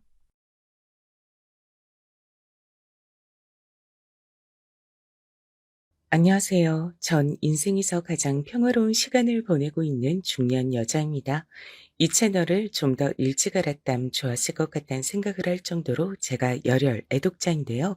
제 이야기도 한번 사연으로 소개해 주시면 좋을 것 같아 경험담을 신청해 봅니다. 저는 원래 친정 집안에 형편이 좋질 못했어요. 그런데다가 제가 중학교를 입학하였던 무렵 친정 부모님께서 억울하게 뺑소니 교통사고를 당하시는 일이 벌어졌습니다. 왜 힘든 집에만 자꾸 힘든 일이 벌어지는지 세상이 너무한다는 생각뿐이었네요. 부모님 두 분 다 크게 다치셨고 병원비가 어마어마하게 나왔는데 그걸 청구할 곳 하나가 없었습니다. 그렇게 만든 가해자는 여전히 정체이며 행방이 오리무중이었고 사고가 난 현장에 목격자를 찾는 현수막이 큼지막하게 걸려 있었으나 결국은 목격자도 나타나지 않았어요. 고스란히 저희 가족이 감당해야 할 몫으로만 남겨졌습니다. 아버지께선 수술만 3차례 받으셨고요. 엄마께선 거동이 불편해지셨고 용변도 혼자 못 가리게 되셔 기저귀를 차고 지내시게 됐죠. 엄마가 그때 고작 40이었는데 말입니다. 전 집안의 첫째, 장녀고요. 남동생과 여동생이 하나씩 있었어요. 딱히 믿고 의지할 만한 친척도 없었기 때문에 부모님께서 뺑소니 교통사고를 당하셨을 때부터 전 막중한 장녀의 책임감을 갖게 됐던 것 같아요. 제가 정신을 차려야 동생들이 앞으로 먹고 산다는 생각이 들었던 거죠. 이악 물고 살다가 20대 중반이 됐을 때 처음으로 이런 생각이 들더라고요. 중학교 때도 알바를 했고 고등학교 때도 알바를 했고 그리고 지금은 아예 사회생활하면서 돈을 번 지가 햇수로 6년 차인데 합치면 정말 오래됐는데 왜 나는 통장에 이렇게 돈이 없을까? 제 통장의 다른 이름은 밑빠진 독이었습니다. 잔고가 줄줄 새는 것만 같았어요. 하루하루 열심히 살기만 하면 보답을 받을 줄 알았는데 택도 없었습니다. 그래서 남들은 결혼을 준비하는 20대 후반의 나이에 저는 일을 3개씩 하고 있었죠. 퇴근 후에 월수금 저녁마다 아르바이트를 했어요. 그리고 주말 오전에도 다른 아르바이트를 했죠. 그렇게 몇십만 원이라도 더 버니까 낫더라고요. 제가 그렇게 살았습니다. 30대가 되자마자 한 일은 여동생을 시집 보내는 거죠. 참고로 여동생은 23 나이에 동갑 남자친구하고 결혼을 하겠다고 난리를 쳐서 집안을 뒤집어 놓은 적이 있었는데요. 그 나이에 무슨 결혼이야. 너 이러라고 언니가 대학 보내준 줄 알아? 대학은 언니가 보내준 게 아니라 내가 선택해서 간 거거든? 뭐? 너 말 다 했어? 내가 너희를 위해 얼마나 이악 물고 앞만 보면서 살았는데 네가 어떻게 그런 소리를 해? 나 아니었음 네가 대학을 어떻게 가? 아, 알았어. 내가 다닌 전문대 그거 언니가 보내준 거야. 내 힘으로 간 거 아니야. 됐지? 이런 만족해? 하여간 전문대 하나 갖고 되게 생색내긴. 생색이라니? 그런 전문대 하나도 가고 싶은 거 꾹 참으면서 못 가는 사람도 있어. 아, 그니까 알았다고. 알았으니까 그만 좀 해, 언니. 나 이제 전문대 졸업도 하게 됐으니까 졸업 기념으로 결혼도 할래. 어? 언니가 나 좀 응원해주라. 엄마 아빠 반응이 완전 안 좋단 말이야. 언니가 엄마 아빠 마음 좀 돌려놔줘. 대학 다니면서 열심히 취업 준비하겠다고 하길래 아르바이트 하나 안 하는 것도 봐주고 이해해줬더니 네가 어떻게 졸업하자마자 결혼을 한다고 그럴 수 있어? 그런 자식 결혼을 기뻐하는 부모가 세상에 어디 있을까? 내가 두 분 마음 돌려놔줄 거란 생각은 버리는 게 좋을 거야.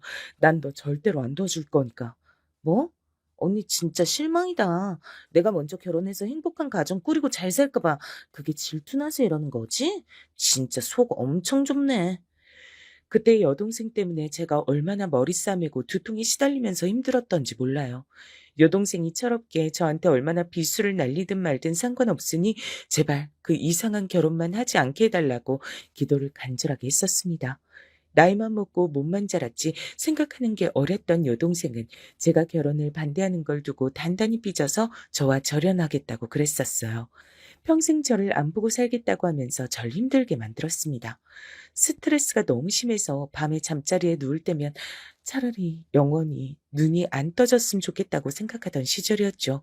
제 속을 문드러지게 만들었던 여동생은 결국 그 결혼을 안 했습니다. 이유가 허무했죠. 그 남자애가 바람을 피웠기 때문이에요. 언니, 그 자식이 나한테 뭐라고 그랬던 줄 알아?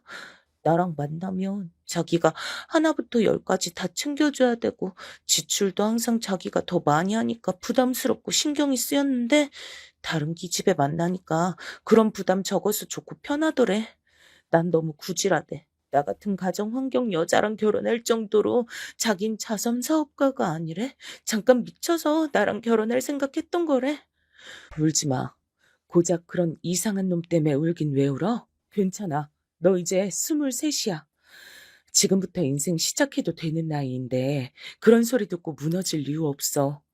한바탕 결혼 소동을 벌였던 여동생이 이렇듯 씁쓸한 결말을 맞이해서 가슴이 아팠지요.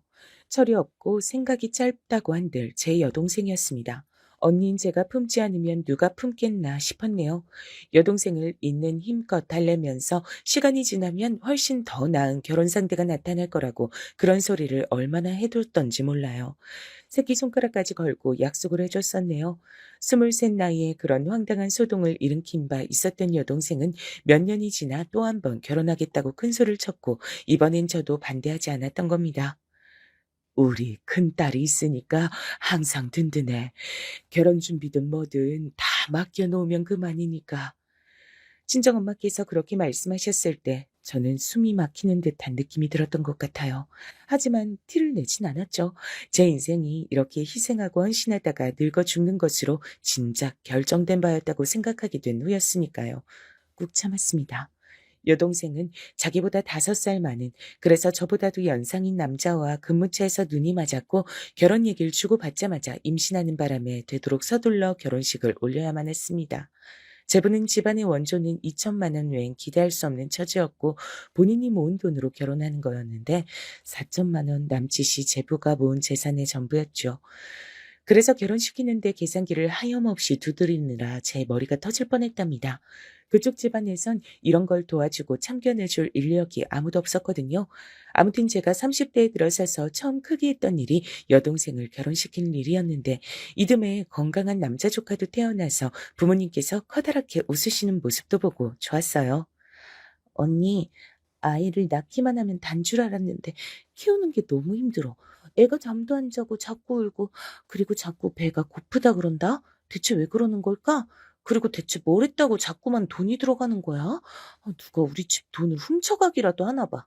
돈이 자꾸만 없어져. 원래 애 키우는 건 힘들다고 하잖아. 체력도 많이 들고 돈은 더 많이 들지. 오죽하면 애 하나 낳아 키우는 게 억소리 난다고 할까. 원래 돈 많이 드는 게 맞아. 여동생에게 저는 언니라기보단 엄마에 가까운 존재였던 것 같아요. 친정엄마께서 교통사고 이후 거동이 불편해지시고 기저귀 생활을 하시게 됐을 때부터 예견된 바였던 듯 싶네요.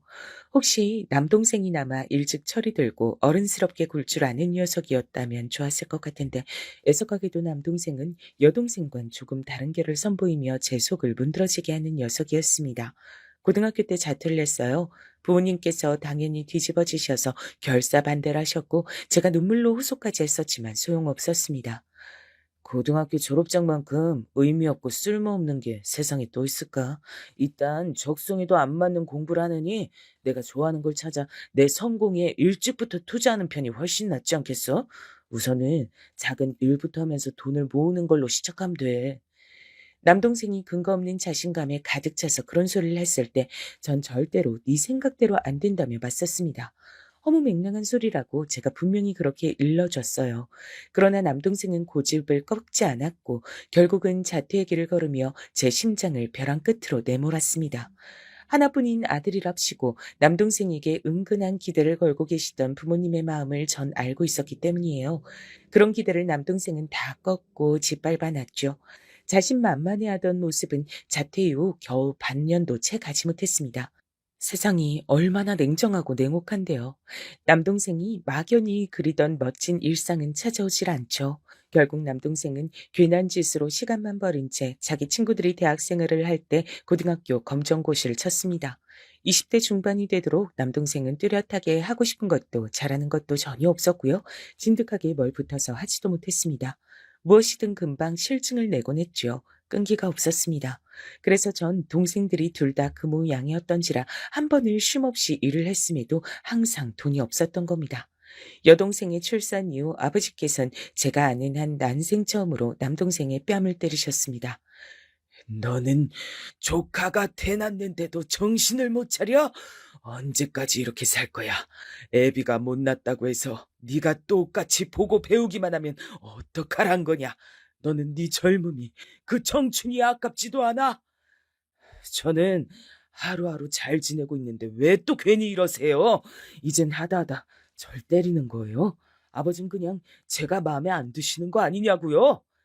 이 못난 놈아, 애빌 보고 배울 게 없거든. 네 눈알 봐라. 너같이 덜 떨어진 동생 녀석 때문에 지금까지 뭘 어쩌고 있는지 네 눈알 한번 보라고 이거사. 남동생은 제가 거론되자 차마 할 말이 없는지 입을 다물었습니다. 맞은 뺨보다도 부끄러움과 민망함에 달아온 귀가 더 빨갛게 보이더라고요. 남동생은 얼마 뒤 숙식이 제공되는 공장으로 들어갔어요. 조카의 양말값이라도 벌어겠다고 하면서 그런 말을 남기곤 공장 생활을 시작했는데 그 변화에 부모님께선 우셨습니다. 하지만 가장 기뻤던 건 저였죠. 그토록 오래 제 속을 타들어가게 만든 남동생이었지만 제가 먼저 그 손을 놓을 수가 없어서 한숨만 쉬며 희생하던 나날이었는데 드디어 뭔가 변화가 생긴 참이었습니다. 이때 제 나이가 이미 30대 중반이었습니다. 저는 30대 중반에 이르러서야 잠시 멈춰서서 하늘을 올려다볼 수 있었던 거예요. 하늘을 올려다본 다음엔 스스로에게 말했죠. 이제 잠시 쉬었으니 앞으로 더 열심히 달리자, 열심히 일을 하자, 이렇게 다짐했습니다. 여전히도 전 가장이었기 때문입니다. 부모님께서 또 건강 문제를 겪기라도 하시면 큰 돈이 훅훅 빠지는 것이었기에 항상 대비가 되어 있어야만 했어요. 쉬지 않고 또 돈을 벌며 지냈죠. 조카에게 들어가는 돈까지 이젠 따로 필요했기에 숨만 쉬어도 돈이 다 빠져나가는 기분이었습니다. 그래도 제 가족을 위하는 거니까 애써 보람을 느꼈죠. 남동생은 공장에 고참이 소개해준 여자 만난 지 얼마 되지 않아 결혼했습니다. 둘은 동갑내기였어요. 제 옳게 되는 사람이 금세 임신을 하는 바람에 결혼을 서두른 것이라 여동생 때와 비슷한 점이 많았습니다. 확연히 달랐던 점은 올케가 자기 집안이 비록 넉넉진 못해도 신혼집으로 쓸 작은 집을 가지고 있었단 점이에요. 그곳에서 남동생과 생활을 시작했죠. 그것만으로도 전 너무나 감사했네요. 태어난 아이는 또 남자 조카였답니다. 올케는 자기 집안의 손을 빌려 육아를 했기 때문에 제가 고단할 일이 적었어요. 어쨌거나 동생들을 둘 다 결혼시켰으니 그리고 둘 다 부모가 되었으니 이제야말로 한시름 푹 덜고 전 일을 조금 줄이며 지내고 싶어졌습니다. 제부나 남동생이 부지런하게 돈을 벌고 모으는 걸 보니까 왠지 제가 이젠 그렇게 해도 될 것 같았어요. 30대 후반의 나이에 와서 한숨 돌리던 그때 전 당연히 결혼 생각이 없었습니다. 왜냐면 할 수 있을 거라고 생각하지 못했기 때문이에요. 하지만 사람마다 인연이 있고 짝이 있단 말을 증명하듯 저에게 남편이란 존재가 등장했던 겁니다. 첫인상이 조용한 난초 같았어요. 가만히 올곧게 서 있는 난초 화분 같은 사람이었어요. 남편의 평온함에 이끌려 언감생신 결혼을 꿈꿔본 적 없던 제가 홀린 듯이 결혼을 하고 말았습니다. 남편은 20대 후반 나이에 결혼을 약속했던 여자가 바람을 피우고 자기를 배신하자 너무 큰 충격을 받아 그 이후로 아무도 안 만나겠다는 다짐을 한 뒤 혼자 지내온 사람이었죠. 뒤늦게 저를 만나 결혼을 한 거죠. 위로는 형만 둘 있었습니다. 시부모님께선 연로하신 나이에 걸맞게 약간은 옛날 사고방식을 지니신 분들이었는데요. 아들이 귀하고 좋은 건데 딸 말고 아들만 셋 낳고 살아 복이 크게 흐르는 집안이라며 자화자찬을 하셨습니다. 시어머니께선 당신 스스로를 두고 아들만 줄줄이 셋 낳은 귀감이 되는 여자라고 칭하기도 하셨죠. 그래서 저는 묘한 기분을 맛봤습니다. 왜냐면 남편의 형수들, 그러니까 저의 손위 동서들은 각자 자식들을 둘씩 낳아 키우고 있었는데 전부 딸들이었거든요. 과연 고지식하신 시부모님께서 손녀만 내신 상황을 달갑게 여기시긴 할지 그런 생각이 잠시 들었던 것 같아요. 워낙 조용한 성격의 남편은 인간관계도 좁았고 딱히 이렇다 할 취미생활도 없었으며 직장만 성실하게 다녔는데요. 아주버님들은 남편에 비하자면 그래도 좀 활달하신 분들 같았어요. 두 분끼린 나이 차이도 얼마 안 나고 사는 곳도 가깝고 결혼도 비슷한 시기에 하셨다 그러고 게다가 딸만 둘 낳은 것도 똑같으니까 그래서 잘 교류하며 지내시는 듯 싶더라고요. 제 손이 동서인 형님들끼리도 당연히 가까워 보였습니다. 남편은 자기 형 부부가 노는 것에 끼고 싶다는 생각을 지금까지 한 번도 안 하면서 살았다고 하던데 저도 딱히 형님들 사이에 제가 끼고 싶진 않더라고요. 그래서 남편하고 조용히 사이좋게 둘이서만 잘 지내면 더할 나위가 없겠다는 생각이었네요. 기껏해야 시댁에서나 다들 마주칠 사이라고 생각했습니다. 시어머니께나 열심히 잘하면 될 것 같았네요. 그리고 시어머니께서 저에게 이런 질문을 하셨을 때 옆에 형님들도 계셨습니다. 그래, 우리 어멈은 나이가 아무래도 나이다 보니까 애 가질 생각은 크게 안 가지고 있으려나? 어멈이란 호칭이 대뜸 낯설고 이상하게 느껴졌는데 왠지 내색을 하면 안 될 것 같았어요. 그래서 그저 웃어 넘겼습니다. 네, 어머님. 아이가 들어서면 들어서는 것이고 아님 마는 것이고 저흰 그냥 그렇게 마음 편하게 살아볼까 해요. 그런 것도 나쁘진 않겠지. 이 노인네 욕심 같아서야 떡 두꺼비 같은 손자 낳음 좋겠다 싶지만 그게 어디 욕심대로 되는 일이겠어. 작정하고서 아들 낳으려고 빌고 빌어도 쉽지 않은 판국에.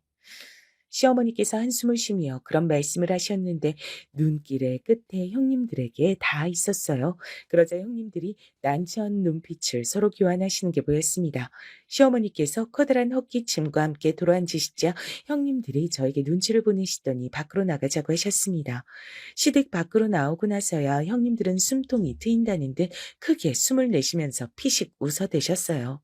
어머님도 진짜 새올케 앞에서 꼭 그렇게 우릴 망신 주셔야 속이 시원하신가? 그러니까요. 그놈의 손자 타령 지겨워 죽겠어요. 이게 벌써 몇 년째예요? 내가 시집 올 때부터 들었으니까 벌써 한참 됐지. 근데 어머님 돌아가실 때까지도 손자 타령하실 건가 봐. 가만 보면 아버님보다도 한술 더 뜨신다니까. 어머님, 당신께선 아들만 내리 셋 낳으셨다고 자랑하고 싶으신 거겠죠. 자고 형님은 그걸 못 해냈다고 타박하고 싶으신 거고요. 막상 손녀들 얼굴 보면 예뻐해 주시면서도 왜 그러시는지 모를 일이에요. 하여간에 어머님도 참 시대가 어느 때인데 아직도 그런 생각이나 하고 계신 건지 모르겠다니까요. 두 형님들의 대화를 멀뚱하게 듣고 있던 제가 갑자기 어떻게 된 영문인지 감이 와서 속으로만 아하라는 외침을 냈습니다.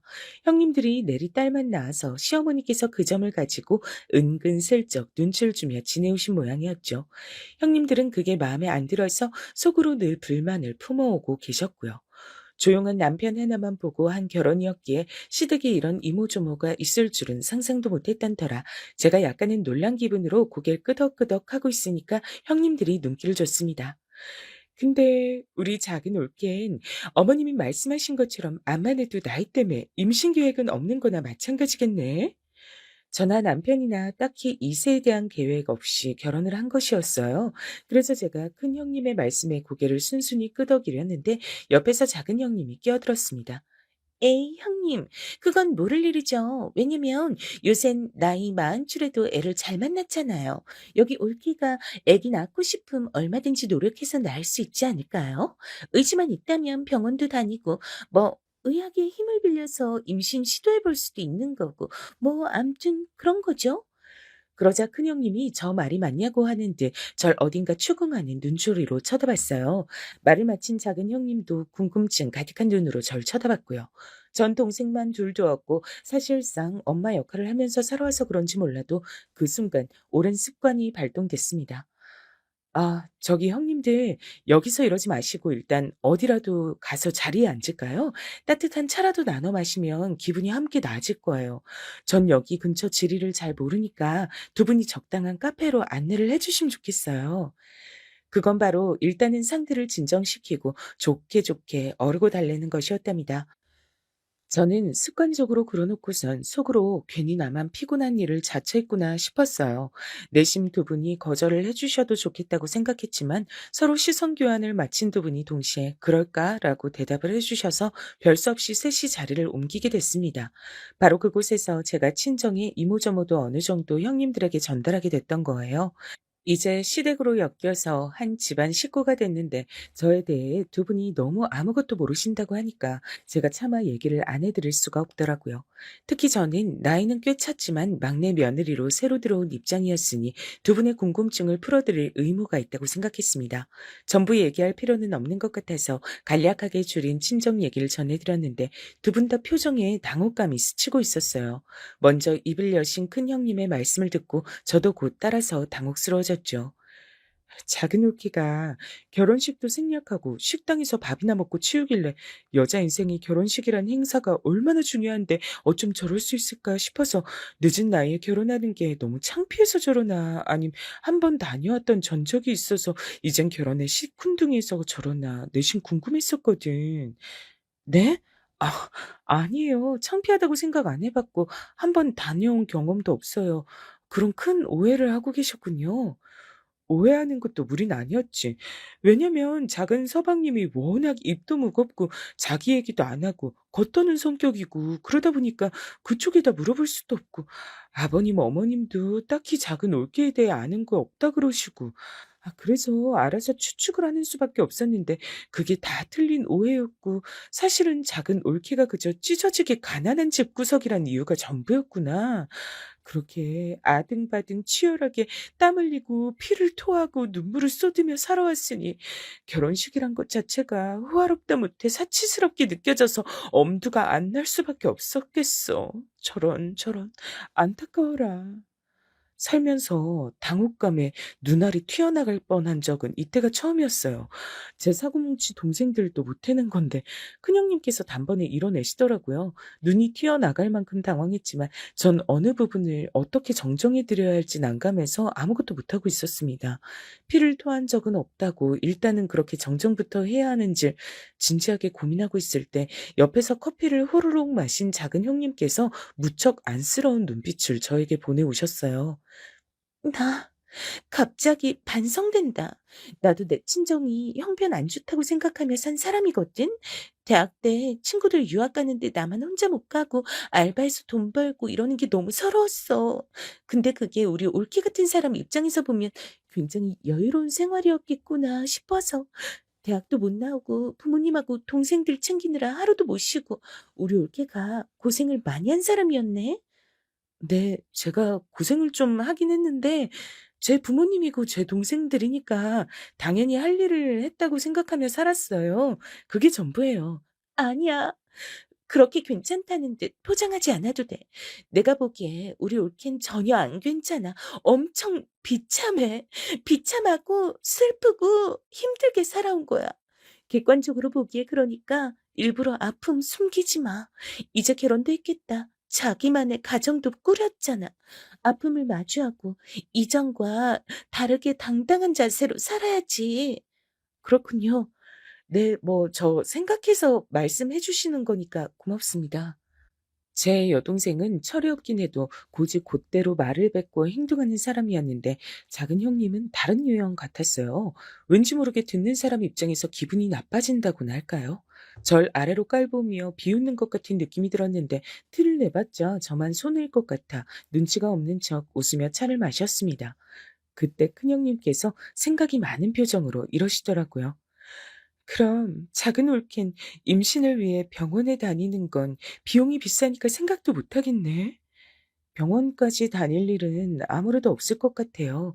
그렇게까지 해서 아이를 갖고 싶지 않다는 마음이 일단 크고요. 생명이 찾아와 준다면 감사한 일이고 아니라 하더라도 그냥 행복하게 잘 살면 된다고 생각해요. 그렇구나. 작은 올케 마음가짐이 참 좋다. 산전수전 다 겪고 밑바닥에서 산 인생이라 그런가 봐. 나도 한 고생하면서 살았다고 스스로 생각해 왔는데 작은 올케 앞에선 명함도 못 내밀겠어. 큰형님의 말씀에 절 얕잡아 보는 것 같은 기운이 섞여 있었다고 생각한다면 제가 너무 예민하게 군 것이었을까요? 남들이 보기에 제가 지나온 길이 밑바닥으로 보였을 줄은 상상도 못한 부분이라 멋쩍어지더라고요. 근데 아이를 안 낳아도 친정에선 뭐라고 안 그럴까? 괜찮아? 아, 혹시 일전에 제 동생 부부들 못 보셨어요? 조카들이랑 다 같이 있었는데요. 제가 이미 조카가 둘 있어요. 남자애들이라 얼마나 천방지축인지 몰라요. 그랬었지. 아, 맞아. 그래, 결혼식 대신이었던 식당에서 봤던 기억이 난다. 어쩜 거긴 남자애만 둘이야? 그러게요. 아, 그리고 얼마 전에 제 여동생이 둘째 임신했다 그러더라고요. 그래서 저희 친정 부모님이 저한테서 손주를 더 못 보신다고 해서 슬퍼하실 것 같진 않아요.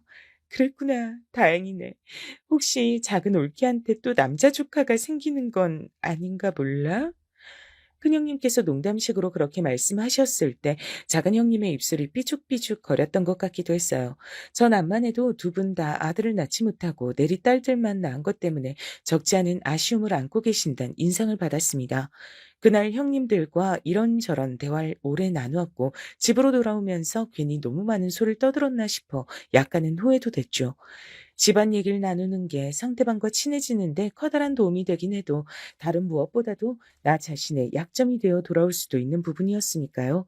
하지만 후회해본들 이미 엎어진 물이라 뭘 어쩌나 싶었습니다. 싱숭생숭한 그 마음을 남편과 나누진 못했어요. 제가 아직 남편을 속속들이 아는 때도 아니었지만 집안 여자들의 이야기에 절대 끼고 싶지 않아 하는 사람이란 것 정도는 꿰고 있었기 때문입니다. 듣는 것만으로 어쩌면 피곤해할 것 같더라고요. 그래서 저 혼자만 속에 형님들과의 대화를 담아두고 있었죠. 그로부터 몇 주가 흘렀을 때 시댁이 다 같이 모여 밥을 먹고 있었어요. 근데 전화가 와서 봤더니 여동생이었습니다. 여동생은 임신한 둘째의 성병을 아주 늦게 알았어요. 희한하게 병원에 갈 때마다 각도가 잘 안 보였다나? 뭐 그렇다고 하더라고요. 뒤늦게 정확한 확인을 했는데 그 결과를 전 시댁에서 통화하며 전달을 받았던 거예요. 언니, 둘째는 딸이길 바랬는데 또 아들이래. 아, 짜증나. 나 이제 어떡해? 어떡하긴 잘 낳아서 잘 키워야지. 또 아들이라고 해서 짜증내는 엄마가 세상에 어딨어? 철 좀 들어라. 아들이라면 뭐 어때서 그래? 나는 왕자님 조카가 또 생겨서 좋기만 한데 아니, 나도 싫은 건 아닌데, 그래도 아들은 힘이 세고, 아무리 놀아줘도 쉽게 안 지친단 말이야. 아, 자꾸 뭘 해달라고 매달려. 너무 귀찮아. 둘째는 딸이 더 편할 것 같았는데, 아들만 둘 키우기 피곤해서 그래. 정말로 싫어서 한 소린 아니었어. 여동생이 주절주절 변명을 늘어놓는 걸 듣고 있자니 피식 웃음이 나더라고요. 이런 점을 보면 철이 들었다고 봐야 할지 말아야 할지 헷갈렸습니다. 대충 내용을 정리하고 통화를 끊었는데 남편이 바로 물어오더라고요. 방금 처제였지? 아기 성별 나와서 전화한 거야? 음, 둘째도 아들인 것 같다고 병원에서 그랬다네. 저는 무심코 질문의 대답부터 내놓고 말았어요. 근데 시부모님의 시선이 동시에 제 쪽으로 꽂히는 걸 느꼈습니다. 아들이란 두 글자 때문인 것 같았어요. 그제야 제가 머쓱해져서 고개를 숙이고 조용히 남은 식사를 하려는데 시어머니께서 굉장히 복잡 미묘한 눈동자로 저를 응시하는 거예요. 그러더니 도저히 지금 이 소리를 하지 않고선 못 넘어가겠다는 듯이 입술을 움찔움찔 대셨어요. 이윽고 저에게 뱉으신 말씀. 예. 어머마, 혹시 너희 집 안엔 아들 낳는 기운이 내려오는 거 아니냐? 어? 그런 거 아니야? 하마터면 사례가 들릴 뻔했죠. 단 한 번도 그런 식으로 생각해 본 일이 없었기에 당황스러웠어요. 하지만 뭐라고 대답해야 할지 몰랐습니다. 가방끈이 부실해서 이럴 땐 불편하다는 생각이 들었네요. 당혹감에 눈만 굴리는 제 옆에서 남편은 똑같이 눈알만 굴리는 게 다였습니다. 그런 와중에 제 눈에 들어온 광경. 두 형님들이 각자 손에 쥔 젓가락을 아주 부러뜨릴 기세로 힘이 들어가 있는 모습이었어요. 두 분 다 제 쪽을 쳐다보고 있진 않았는데 젓가락을 금방이라도 부러뜨릴 것처럼 손에 힘이 꽉 들어가 있더라고요. 그래서 저도 모르게 그 모습을 보자마자 이렇게 대답을 내놨습니다. 잘 모르겠어요, 어머님. 아마도 아니지 않을까요? 잘 모르겠음. 아마도 맞다고 생각해야지. 네가 아주 소심한 구석이 있구나. 대범하게 굴어야 아들 낳을 텐데. 아, 네, 노력하겠습니다. 그래, 그냥 노력하지 말고 열심히 노력해라. 너희 집안에 아들 낳는 기운이 있을지 모르니까 그런 것까지 합쳐지면 넌 반드시 해낼 수 있을 거야. 알았니? 긍정적인 마음으로. 차라리 아무것도 못 들은 척 굴고만 싶었네요. 딸만 둘 낳은 형님들과 아주버님들 다 계시는 앞에서 그런 소리를 듣고 있자니 가시방석이었습니다. 저희 부부는 딱히 이세 욕심 자체도 없건만 제가 왜 그런 소리를 들어야 하는지 겉으론 차마 티를 안 냈지만 속으론 의문이었네요. 여동생은 예정일보다 보름 이르게 둘째 출산을 갑자기 하게 됐지만 아이는 무척 건강하게 태어났습니다. 애기 코가 벌써부터 오똑하네. 미남 장군으로 자라려나 봐. 나는 우리 애들이 제발 자기 아빠 엄마 안 닮기만 했으면 좋겠어. 그럼 둘 다 맹할 것 같아. 넌 어쩜 그렇게 어렸을 때부터 애들 엄마가 된 지금까지 한결같이 말을 하니? 내 동생이지만 넌 정말 대단하다. 애들이 자기 아빠 엄마 안 닮으면 그럼 누굴 닮아? 자기 이모 닮았으면 좋겠는데? 이모? 그럼 나 말이야? 애들이 나를 닮았으면 좋겠다고? 응. 그래야 사회생활 잘하고 개념 박힌 사람으로 클 거 아니야. 안 그래? 참나. 네가 또 나한테 뭘 뜯어가고 싶어서 이렇게 알랑방귀를 껴대. 필요하다고 일방적으로 적어 보내준 목록이라면 지금 네 형부가 사러 갔으니까 그걸로 해결하고 더 필요하다고 하지 마.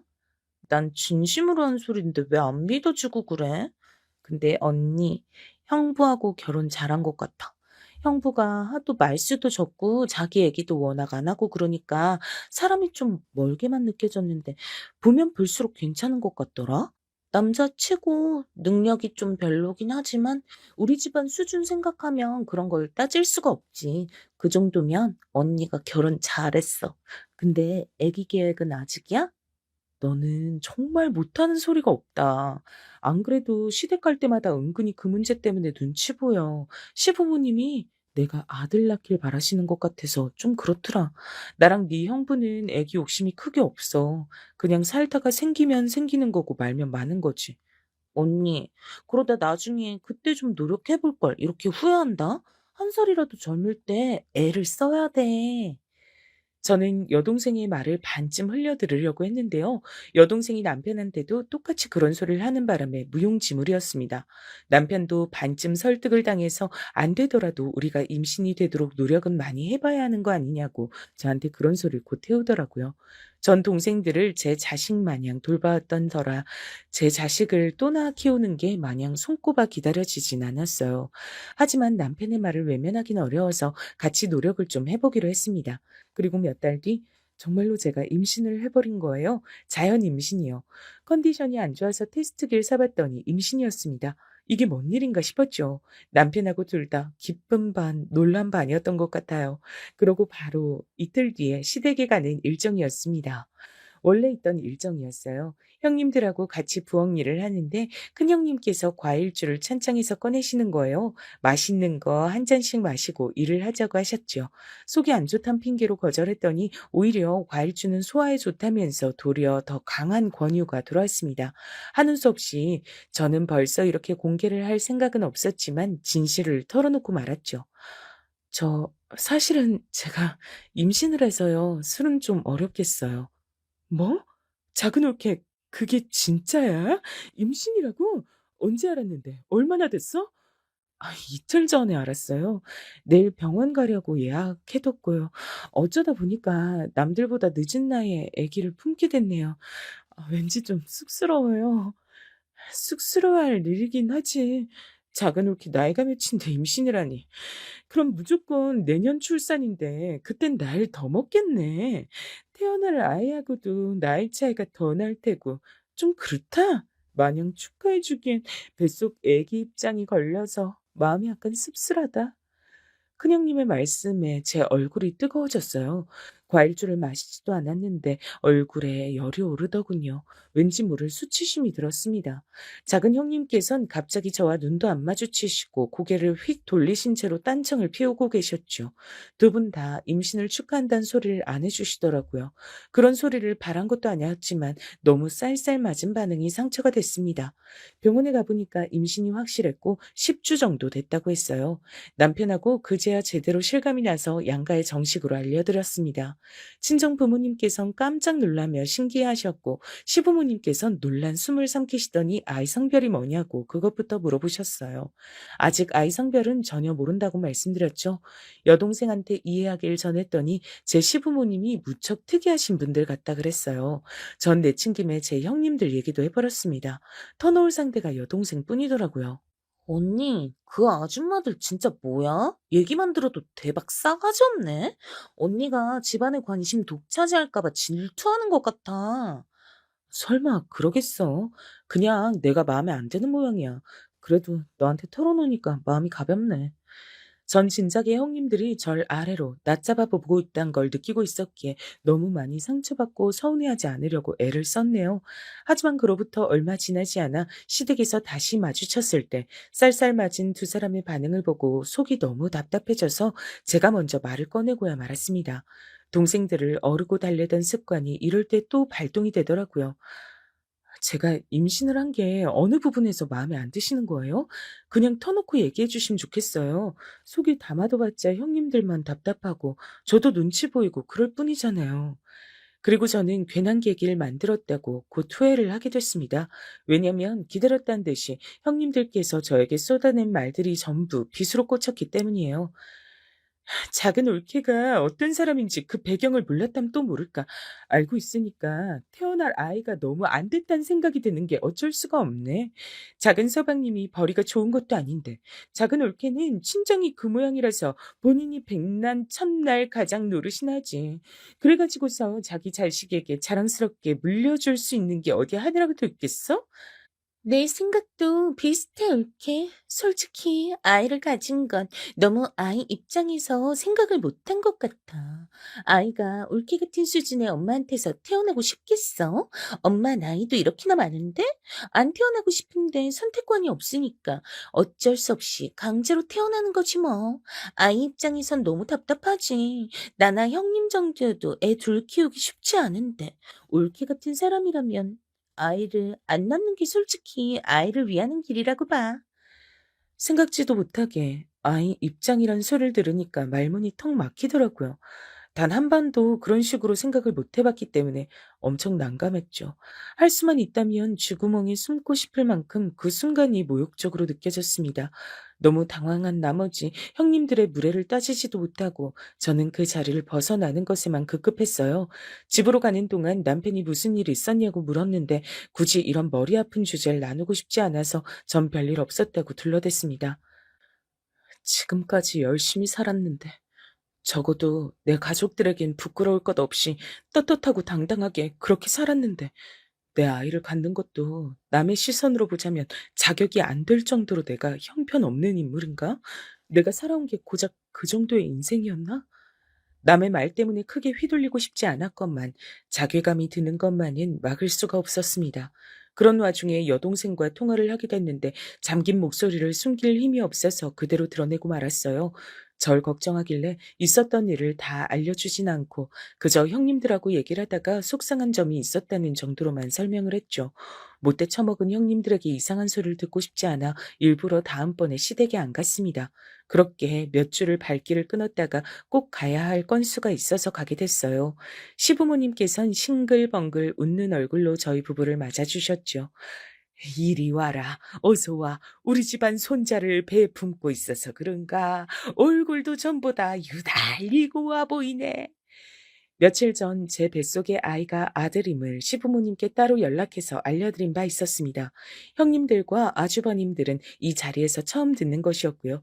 다들 놀란 표정들이더라고요. 특히나 형님들의 표정들이 아주 어두웠습니다. 연락도 안 받고 코빼기도 안 비추더니 아들 임신했다고 일부러 유세 떠느라 그랬구나. 작은 올케 참 멋지다. 큰형님께서 그렇게 속삭이며 제 어깨를 세게 치고 지나가셨어요. 저는 기가 막혔죠. 똥이 무서워서 피하는 건 아닌 것 같아 부엌 쪽으로 가봤습니다. 이제 형님들은 저를 왕따시키기로 한 것인지 둘이서만 한쪽에서 뭔가라며 제 쪽은 쳐다보지도 않았죠. 전 민망해져서 괜히 쟁반이나 정리해댔고 두 사람은 저를 내버려둔 채 함께 거실 쪽을 향했습니다. 애를 둘씩이나 둔 엄마들이 유치하게 왜 저러는가 싶어 저도 참 속상해했던 바로 그때였어요. 거실 쪽으로 저도 걸어 나가고 있었는데 갑자기 남편이 형님들의 뺨을 차례로 때리는 장면이 눈에 들어오는 게 아니겠어요? 뺨을 맞은 형님들은 전부 넋이 나가버렸고 아주버님들은 난리가 났습니다. 시부모님께선 눈알이 튀어나올 지경이었고요. 여보, 지금 대체 뭐 하는 짓이야? 미쳤어? 고요한 난초 같은 남편이 그런 행동을 한 것에 저 또한 기절할 만큼 놀랐습니다. 아주버님들이 열받아 따지기 직전 남편은 화가 넘실거리는 눈빛으로 형님들을 쳐다보며 말했습니다. 다시 한번 말씀해 보세요. 어디 한번 모두가 듣는 가운데 크게 한번 말씀해 보시라 이겁니다. 형편도 안 되는 주제에 왜 임신은 하고 지랄이냐며, 왜 하필 저런 구질구질한 집엔 아들이 꼭 생기는 거냐며, 제 와이프가 임신한 건 자체가 기분 나쁘다고 하셨던 거 어디 한번 정식으로 다시 한번 말씀해 보라고요. 그러자 아주버님들이 난처한 표정들이 되셨고 애써 그래도 어떻게 형수한테 버릇없이 이럴 수가 있냐며 억지로 남편을 나무라는 것처럼 구셨어요. 전 더 이상 실망할 것도 없을 것 같은 기분으로 형님들을 쳐다봐 줬고요. 시부모님께선 크게 화가 나셨습니다. 질투할 게 없어서 그런 걸 질투를 해? 이 못난 것들. 오죽하면 얌전한 우리 막내가 저러겠어? 너희들은 진짜 반성을 해라. 심보를 그렇게 못되게 쓰고 살면 안 되는 거야. 그러니까 줄줄이 딸만 낳았지. 그래 놓고도 또 딸 임신해서 둘 다 병원에서 애 낳대버리고. 어휴, 우리가 그거 모를 줄 알았니? 시어머니의 말씀을 듣고 제 심장이 철렁 내려앉았어요. 형님들은 낳은 두 딸들 말고도 또 임신을 했었다가 또 딸이니까 병원에 가서 아이를 떠나 보냈었단 겁니다. 너무 충격적이었어요. 시어머니께서 그 사실을 알고 계실 줄 몰랐는지 형님들은 각자 크게 당황하신 채로 아주버님들을 향해 왜 이렇게 남자들이 입이 가볍냐며 원망을 쏟아내셨어요. 혼돈의 돌관이가 따로 없었습니다. 결국 형님들은 엉엉 울면서 둘 다 아주버님들께 반쯤 끌려가다시피 해서 사라지셨고요. 그날은 저희 부부와 시부모님 이렇게 넷이서 마저 시간을 보냈습니다. 시부모님께서 저에게 참 친절하신 것 같아 저는 좋기도 했지만 떨떠름하기도 했네요. 집으로 가는 길에 남편한테 왜 답지 않게 그랬냐 물어보니까 사실 여동생에게 제 부탁을 받았다 그랬습니다. 형님들이 절 괴롭히는 것 같으니까 같이 시댁에 가면 그쪽을 예의주시하라고 여동생이 남편한테 신신당부를 했다는 거예요. 그래서 남편은 그 말을 따라서 형님들 쪽을 살펴보다가 제 뒷담화를 하시는 장면을 정면으로 딱 목격해버렸고 피가 거꾸로 쏟았던 것이죠. 이거 참 감동이라 해야 할지 몰라서 전 그냥 고맙다고 말을 해버렸습니다. 그리고 남편에게 상상도 못한 얘기를 들을 수 있었는데요. 이게 바로 묘하게 제 속을 떠돌고 있던 의문점을 해결하는 열쇠였습니다. 우리 집안 겉보기엔 돈 없고 조금씩 쪼들리며 사는 것 같아도 나름 재산은 있어. 아주 옛날부터 들고 있는 땅이 좀 있거든. 그게 우리 집안 보물이라고 할 수 있겠지. 뭐? 땅이라고? 난 지금 그 얘기 처음 들어. 미안해. 숨기려고 한 건 아니고, 굳이 미리 얘기할 필요는 없을 것 같아 그랬는데, 두 분 다 돌아가시기 전엔 자식들에게 절대 안 넘겨주겠다고 예전에 아예 못을 박아놓은 적이 있기도 했고. 정말? 아버님, 어머님도 대단하신 분들이네. 뜻이 그렇다면 어쩔 수 없지. 근데 조카들이 태어나기 직전에 두 분이 갑자기 이런 말씀을 하셨던 거야. 자식들한텐 미리 넘겨줄 생각이 추호도 없지만 혹시 집안의 대를 이을 손자가 태어나면 마음이 바뀌어서 그쪽에다 땅을 다 줘버릴 수도 있다고 두 분이 그러셨어. 난 재산 욕심 하나도 없이 소박하게 살아온 사람이라 그 얘기 듣고도 아무 생각 없이 살아왔는데 설마 당신하고 이렇게 결혼해서 아들의 탄생을 기다리게 될 줄 몰랐지. 뭐라고? 잠깐만. 설마 그럼 형님들의 행동들이 다 그것 때문이었어?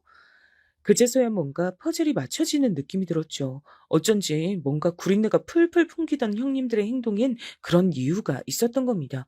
허탈한 웃음이 흘러나왔어요. 그놈의 돈, 땅, 재산, 뭐 그런 것들. 그런 게 필요해서 쉬지 않고 힘들게 살아왔던 저였지만 결국은 다 가족을 위하는 마음이었거든요. 단 한순간도 제 인생에서 돈이 가족보다 앞서 있었던 적은 없습니다. 그래서 형님들을 진정으로 미워하지 않기로 했고 앞으로 굳이 상종도 안 하기로 했죠.